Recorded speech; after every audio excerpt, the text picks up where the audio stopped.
ગોંડલના સુલતાનપુર ખાતે યશ પેટ્રોલિયમ તેમજ યશ વે બ્રિજનું ભવ્ય ઉદ્ઘાટન યોજાયું।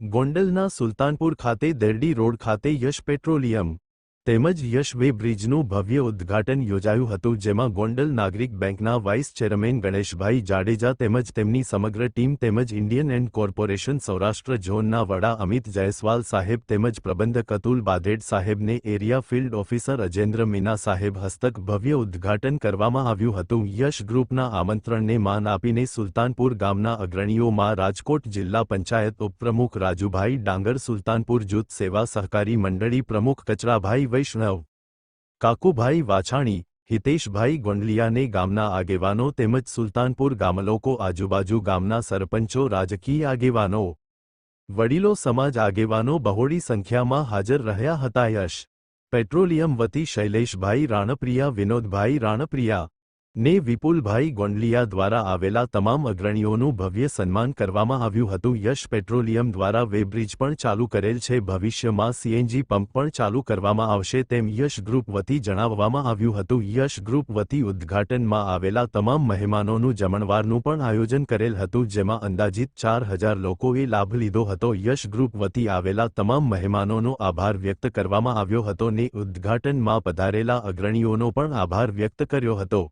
रिपोर्टर कमलेश रावराणी, सुल्तानपुर।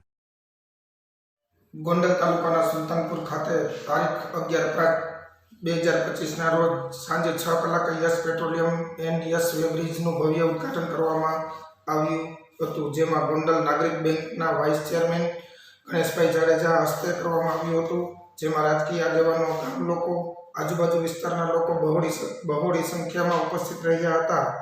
યશ પેટ્રોલિયમ દ્વારા આવેલા તમામ મહેમાનોનું ભવ્ય સન્માન કરવામાં આવ્યું હતું, તેમજ સાંજે જમણવારનું પણ આયોજન કરેલ હતું, જેમાં 4000 લોકોએ લાભ લીધો હતો।